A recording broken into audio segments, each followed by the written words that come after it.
Hello, good morning, जोहार। मैं राजू और आप देख रहे हैं 24 झारखंड न्यूज। चलिए जानते हैं झारखंड की आज की 25 मुख्य बड़ी खबरों को।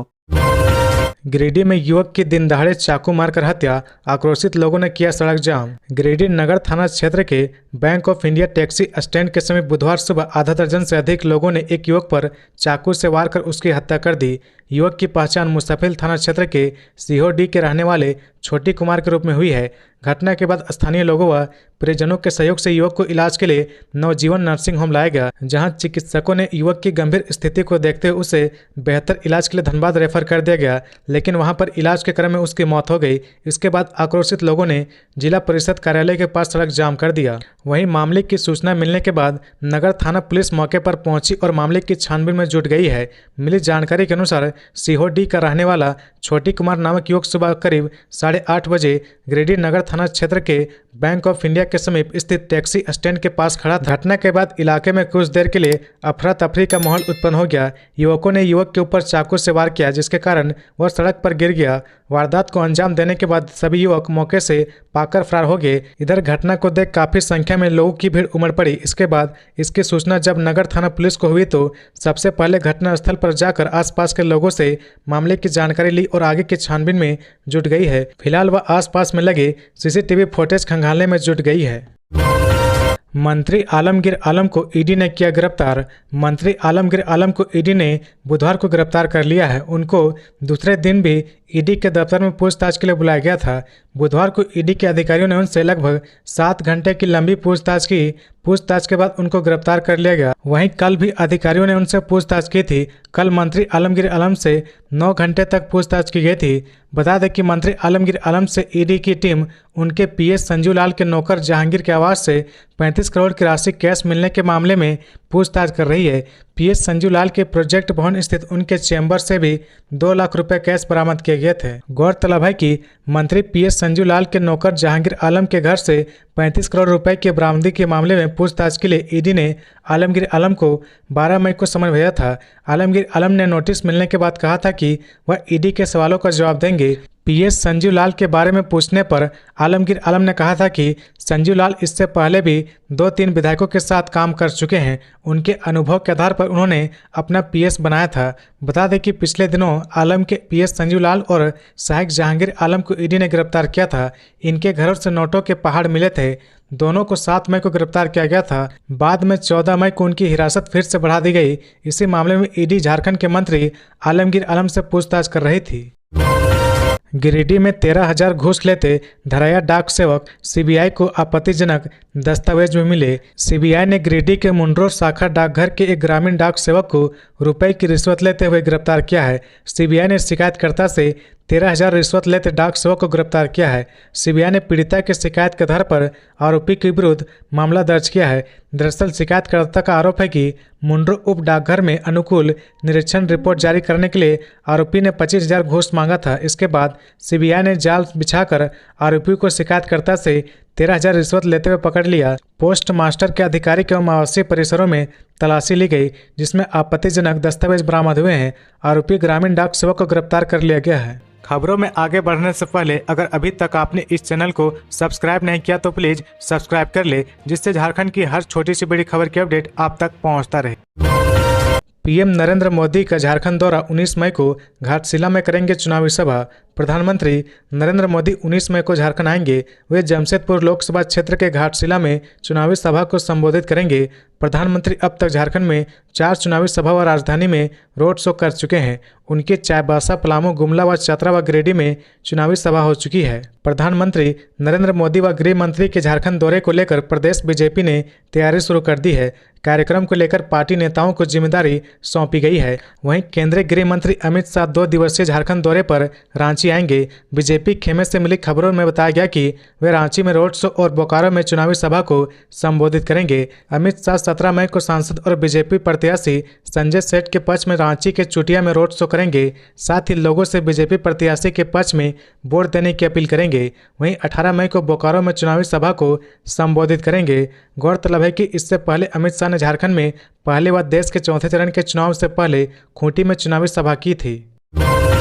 गोड्डा में अभिषेक आनंद झा के नामांकन से बीजेपी और कांग्रेस की टेंशन बढ़ी, जीत का किया दावा। झारखंड का सबसे हॉट सीट गोड्डा लोकसभा का चुनाव इस बार दिलचस्प होने वाला है। एक तरफ भाजपा के निशिकांत दुबे मैदान में पसीना बहा रहे, वहीं दूसरी ओर इंडिया गठबंधन के कांग्रेस कोटे के उम्मीदवार प्रदीप यादव चुनाव प्रचार में लगे हैं। दोनों ने नामांकन भी दाखिल कर दिया है। गोड्डा लोकसभा क्षेत्र में इस बार भाजपा और कांग्रेस के बीच सीधा मुकाबला था, लेकिन अभिषेक आनंद झा के नामांकन दाखिल करने से अब मुकाबला में ट्विस्ट देखने को मिल सकता है। अभिषेक झा ने निर्दलीय प्रत्याशी के रूप में गोड्डा सीट से नामांकन दाखिल किया है। अभिषेक झा एक समय में निशिकांत दुबे के बहुत करीबी थे, लेकिन अब वो इसके विरुद्ध चुनाव लड़ेंगे। नामांकन के बाद अभिषेक झा ने अपनी जीत का दावा किया है।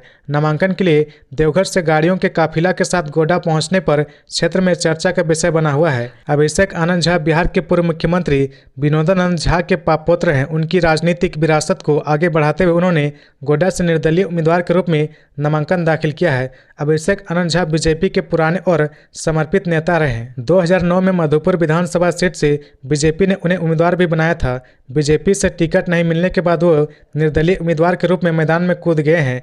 अभिषेक आनंद झा ने कहा कि गोड्डा संसदीय क्षेत्र से कांग्रेस और बीजेपी दोनों ही पार्टी के उम्मीदवारों ने गोड्डा का विकास नहीं किया, बल्कि दोनों ही नेताओं ने सिर्फ अपना विकास किया। कांग्रेस उम्मीदवार प्रदीप यादव को लेकर उन्होंने कहा कि वो पोड़ैया हाट से लगातार विधायक है, लेकिन वहां विकास का एक भी काम उन्होंने नहीं किया। वो चाहे जिस भी पार्टी से रहे हो, उन्होंने सिर्फ अपनी राजनीति चमकाने का ही काम किया है। पोड़ैया हाट में तो समस्याओं का अंबार लगा हुआ है। विष्णु अग्रवाल के न्यूक्लियस मॉल पहुंची ईडी की टीम।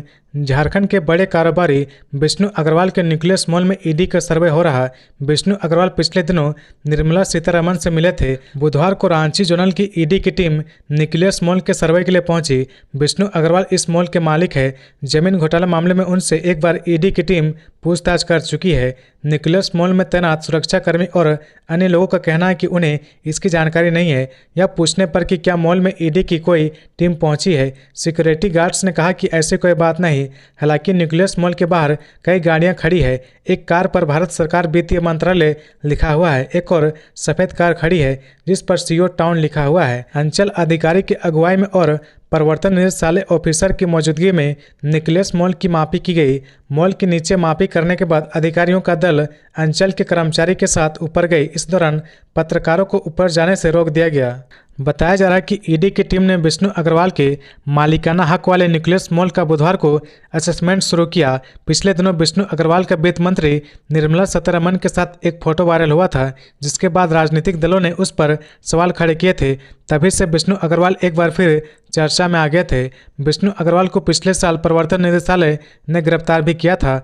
झारखंड और बंगाल के बड़े जमीन कारोबारी विष्णु अग्रवाल को 31 जुलाई 2023 को गिरफ्तार किया गया था। बताया जाता है कि विष्णु अग्रवाल इतने प्रभावशाली व्यक्ति हैं कि इन्होंने अपनी मर्जी से अधिकारियों से काम करवाए। ईडी की जांच में यह भी पता चला कि विष्णु अग्रवाल ने कई बार जमीन से जुड़े मामले के ऑर्डर अपने दफ्तर में लिखवाए हैं। गांडे उपचुनाव में जेएमएम की कल्पना मुर्मू सोरेन को मिलेगा सीपीआई का समर्थन। 20 मई को है वोटिंग। गांडे उपचुनाव में जेएमएम प्रत्याशी कल्पना मुर्मू सोरेन को सीपीआई समर्थन देगी। बता दें कि यहां 20 मई को विधानसभा के लिए वोटिंग होनी है। इस बारे में सीपीआई की ओर से बुधवार को बयान जारी किया गया है। पार्टी की ओर से प्रदेश सचिव महेंद्र पाठक ने जारी बयान में कहा कि गांडे विधानसभा उपचुनाव में झामुमो प्रत्याशी कल्पना सोरेन को समर्थन दिया जाएगा। कार्यकर्ताओं को भी इस बारे में सूचना दे दी गई है। पार्टी ने मतदाताओं से अपील की कि कल्पना को भारी मतों से विजय बनाकर विधानसभा में भेजे। मौके पर पाठक ने आगे कहा कि भारतीय कम्युनिस्ट पार्टी के प्रत्याशी हजारीबाग, चतरा एवं दुमका लोकसभा से चुनाव लड़ रही है। इन 3 लोकसभा सीटों के बाद जिन सीटों पर सीपीआई के प्रत्याशी नहीं, उन सीटों पर राष्ट्रीय परिषद के फैसले के अनुसार बीजेपी को हराने वाले दल और उम्मीदवारों को पार्टी समर्थन की घोषणा कर चुकी है। बता दें कि कल्पना मुर्मू सोरेन जेएमएम के स्टार प्रचारक भी है। कल्पना इंडिया गठबंधन के प्रत्याशियों के लिए लगातार चुनावी सभा को संबोधित कर रही है। इसी कड़ी में मंगलवार को कल्पना कोडरमा के तीसरी पहुंची, जहां उन्होंने कोडरमा लोकसभा सीट से इंडिया गठबंधन के प्रत्याशी विनोद सिंह के पक्ष में जनता से समर्थन की अपील की है। इस जनसभा को कल्पना को सुनने भारी संख्या में लोग आए। इस दौरान कल्पना ने केंद्र सरकार और उनकी नीतियों पर जमकर हमला बोला। झारखंड में साइक्लोन का असर खत्म, 40 के पार पहुंचने लगा पारा। झारखंड में साइक्लोन का असर खत्म हो गया है। इसका असर तापमान पर दिखने लगा है।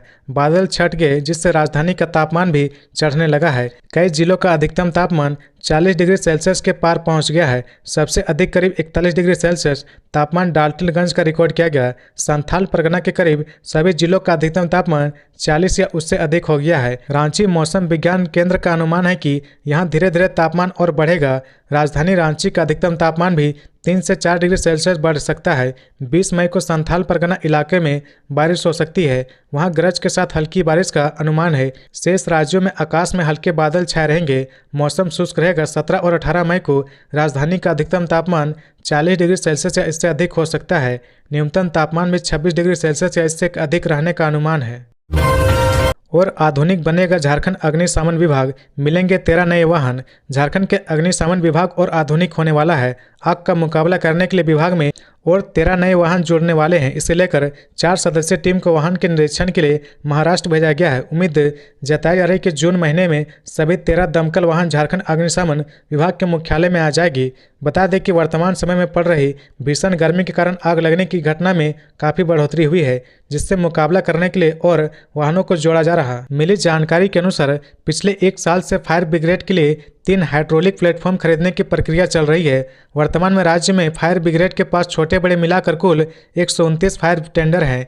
13 नए दमकल मिलने के बाद यह संख्या 142 हो जाएगी। इस मामले में गृह रक्षा वाहिनी एवं अग्निशमन विभाग के डीजी अनिल पाल्टा ने बताया कि 4 सदस्यीय टीम दमकल वाहन का निरीक्षण करने महाराष्ट्र के पालघर गई है। जून महीने तक अग्निशमन विभाग को सभी दमकल वाहन मिल जाएंगे। गौरतलब है कि कुछ दिन पहले रांची के डेली मार्केट व हरमू की फल मंडी में आग लगी थी। वहीं 5 मई को बीएसएनएल के हेड ऑफिस में आग लगने से लाखों का नुकसान हुआ था।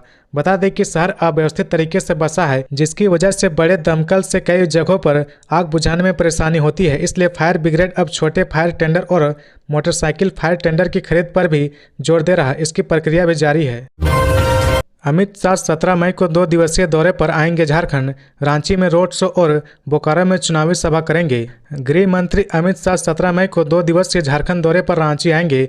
बीजेपी खेमे से मिली खबरों में बताया गया कि वे रांची में रोड शो और बोकारो में चुनावी सभा को संबोधित करेंगे। अमित शाह 17 मई को सांसद और बीजेपी प्रत्याशी संजय सेठ के पक्ष में रांची के चुटिया में रोड शो करेंगे। साथ ही लोगों से बीजेपी प्रत्याशी के पक्ष में वोट देने की अपील करेंगे। वहीं 18 मई को बोकारो में चुनावी सभा को संबोधित करेंगे।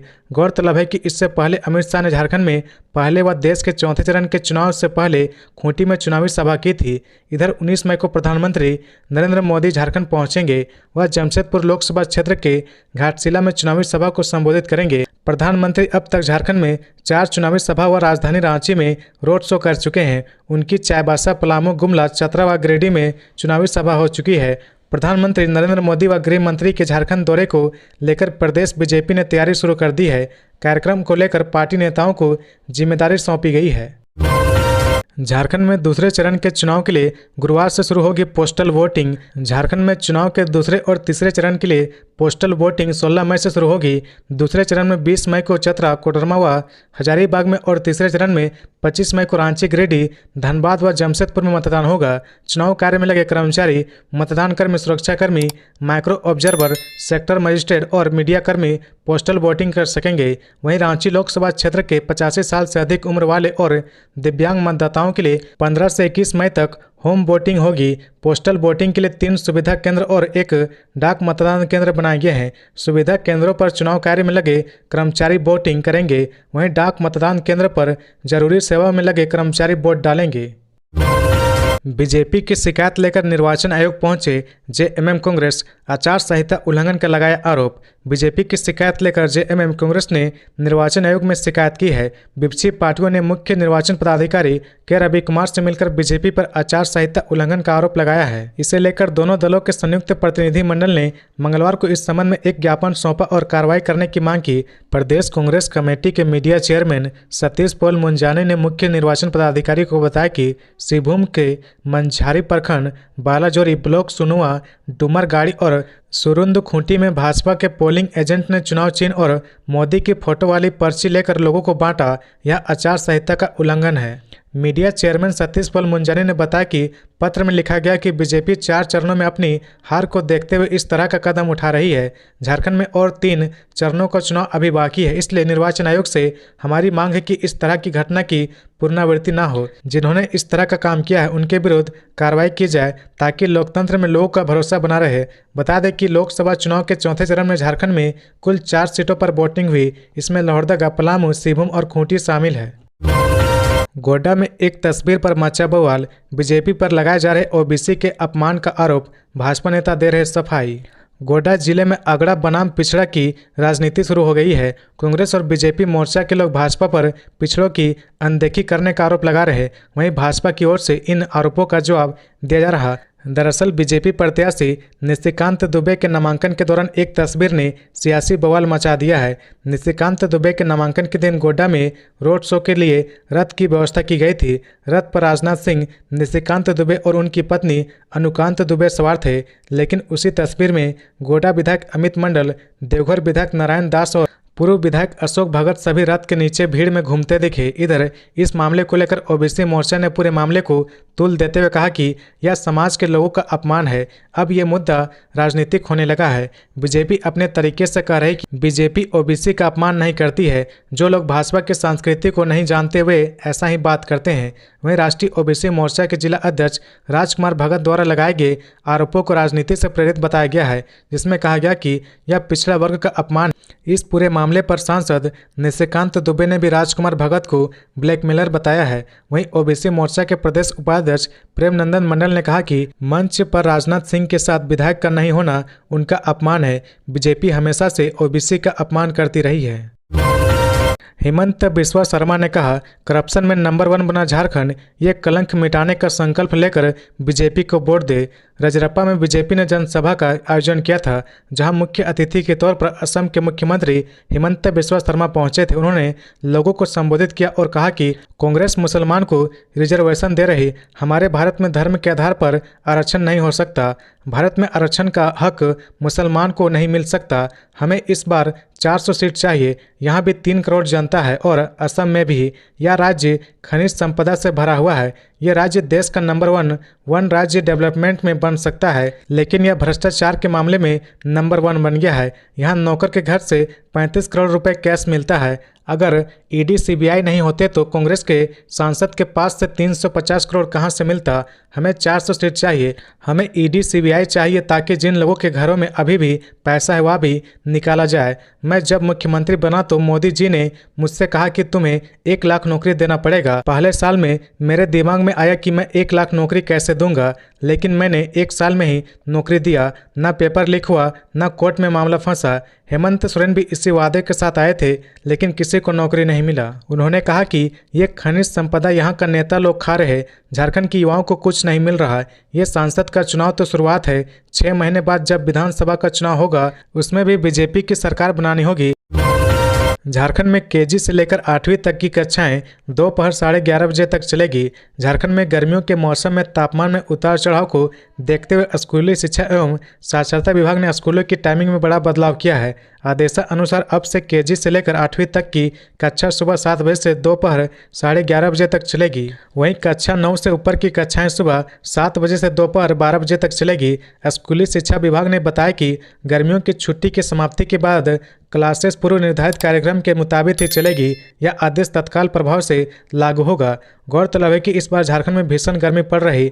गर्मियों की वजह से ही पिछले दिनों स्कूली शिक्षा एवं साक्षरता विभाग ने क्लास केजी से लेकर 8वीं तक को बंद करने का फैसला किया था। सभी सरकारी और गैर सरकारी स्कूलों में छुट्टियां घोषित कर दी गई थी। हालांकि पिछले 1 सप्ताह से तापमान में कमी आई है और इसी वजह से विभाग ने स्कूलों को दोबारा खोलने का फैसला किया। बता दें कि पिछले दिनों विभाग ने केवल बच्चों के लिए छुट्टियां की थी, बाकी गैर शैक्षणिक कार्य हो रहे थे, जिनमें रिपोर्ट बनाना और रिजल्ट बनाना जैसे काम शामिल है। शादी समारोह में गई बच्ची से 6 लोगों ने किया दुष्कर्म, डीजे के स्वर में दब गए चीख। गुमला जिले के बिशुनपुर थाना क्षेत्र में एक गांव की नाबालिग बच्ची के साथ पास के ही गांव के 6 युवकों ने सामूहिक दुष्कर्म की घटना को अंजाम दिया है। बताया जा रहा है कि पीड़िता बच्ची अपनी सहेलियों के साथ गांव में सोमवार को एक शादी समारोह में मड़वा फंक्शन में गई थी। वहां जोर जोर की आवाज़ में डीजे बज रहा था। लड़की अपनी सहेलियों के साथ डांस कर रही थी। वहां कटखोवा बनालात घाघरा गांव के लड़के भी आए हुए थे। फंक्शन खत्म होने के बाद रात के 2 बजे पीड़िता अपनी सहेलियों के साथ गांव से खेत पार कर अपने घर जा रही थी। इसी दौरान वहां 6 युवक पहुंच गए और लड़की को पकड़ लिया। उसकी सहेलियों को किसी को कुछ नहीं बताने को धमकी देकर वहां से भगा दिया और लड़की को अपने साथ गांव से 1.5 किलोमीटर दूर जंगल की ओर ले गया, जहां पीड़िता के अनुसार 6 युवकों ने उसके साथ बारी बारी से दुष्कर्म किया। घटना के बाद किसी तरह अपने घर पहुंची लड़की ने पूरी बात घर वालों को बताई। इसके बाद घर वाले अन्य ग्रामीणों के साथ उन लड़कों को ढूंढने निकल पड़े। तब तक सारे लड़के फरार हो गए थे, लेकिन एक बनालात भट्टी टोली का लड़का पकड़ा गया। उसे लड़की के गांव लाया गया, जहां उसने और 5 युवकों का नाम बताया। ग्रामीणों ने 5 आरोपी को उनके घर से पकड़ लिया और उनको गांव में ही बांधकर बिशुनपुर थाना को घटना की सूचना दी गई। मौके पर बिशुनपुर थाना प्रभारी उद्देश्वर पाल गाँव पहुंचे और ग्रामीणों द्वारा बांध कर रखे गए 6 युवकों को थाना लाया गया। रांची रिम्स में 928 की जगह 320 नर्सों और 300 की जगह 175 चिकित्सकों से चल रहा काम। हाईकोर्ट की सख्त टिप्पणी के बाद रिम्स प्रबंधन ने उपकरण और मैन पावर की कमी के साथ अव्यवस्था से संबंधित रिपोर्ट तैयार की है। 5 बिंदुओं को आधार बनाकर यह रिपोर्ट तैयार की गई है। मरीजों की भीड़ का तुलनात्मक अध्ययन करने से पता चला कि जरूरी उपकरण और मैन पावर की काफ़ी कमी है। सीनियर और जूनियर डॉक्टरों की कमी है। सीनियर डॉक्टरों की आवश्यकता 300 की है, जबकि उपलब्ध मुश्किल से 175 हैं। सीनियर रेजिमेंट डॉक्टर की ज़रूरत 100 की है, जबकि उपलब्ध 75 हैं। वहीं नर्सों के 928 पद स्वीकृत हैं, जिनमें से 320 कार्य कर रही। आउटसोर्सिंग पर 80 से 100 नर्स को रखकर काम चला जा रहा। वहीं रिम्स की व्यवस्था संभालने के लिए administrative officer, joint director, vigilance officer, finance controller, accounts officer सहित 48 ऑफिस पदाधिकारियों की जरूरत है। एक सीनियर डॉक्टर के नाम नहीं छापने की शर्त पर बताया कि सबसे ज़्यादा जरूरत असिस्टेंट प्रोफेसर की है, लेकिन इनकी जगह सीधे प्रोफेसर या एसोसिएट प्रोफेसर के पद पर नियुक्ति कर दी जाती है। इस कारण असिस्टेंट प्रोफेसर का पद खाली रह जाता है। जानकारी के अनुसार हाईकोर्ट में PIL की सुनवाई के दौरान रिम्स निदेशक को विस्तृत कार्य योजना प्रस्तुत करने के लिए कहा गया था। इसी आधार पर यह रिपोर्ट तैयार की गई है। रिम्स द्वारा हर स्तर पर सुधार की कार्य योजना बनाई गई है, जिसमें रिपोर्ट को संतुष्ट किया जा सके। प्रतुल सहदेव ने कहा, सरना धर्म कोड को आप व्यवहारिक बताने के लिए आदिवासियों से माफी मांगे मल्लिका अर्जुन खड़गे। बीजेपी के प्रदेश प्रवक्ता प्रतुल सहदेव ने मीडिया सेंटर में प्रेस वार्ता कर कहा कि कांग्रेस अध्यक्ष मल्लिका अर्जुन खड़गे को सरना धर्म कोड को अव्यवहारिक बताने के लिए आदिवासियों से माफी मांगनी चाहिए। सहदेव ने खड़गे से झारखंड यात्रा के दौरान सार्वजनिक रूप से विभिन्न मुद्दों पर गलत बयानबाजी करने के लिए माफी मांगने की मांग की है। कहा कि कांग्रेस के महाराष्ट्र प्रदेश अध्यक्ष नाना पाटोल ने राम मंदिर का शुद्धिकरण करने की बात को कहकर कांग्रेस के आदिवासी और OBC विरोधी रवैया को दिखा दिया। एक आदिवासी बेटी राष्ट्रपति पद पर और एक पिछड़ा समाज के प्रधानमंत्री, इनको पच नहीं आ रहा। राम मंदिर के शुद्धिकरण की बात कर रहे और वह भी तब जब हाल ही के दिनों में राष्ट्रपति द्रौपदी मुर्मू ने वहां की यात्रा की थी। गीला कचरा कम मिलने से प्लांट संचालन में परेशानी। रांची शहर में 2.5 लाख मकान है। इन मकानों से रोज 600 टन कचरा निकलता है।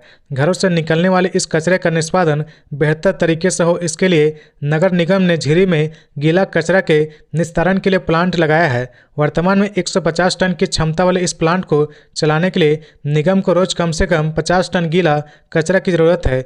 वहीं दूसरी ओर निगम को इसके एवज में घरों से मात्र 25 टन गीला कचरा ही मिल रहा है। गीला कचरा की कमी से प्लांट का संचालन बेहतर तरीके से नहीं हो रहा है। इसे देखते हुए नगर निगम ने शहर के सभी बड़े प्रतिष्ठानों के यहां डोर टू डोर अभियान चलाने का निर्देश दिया है।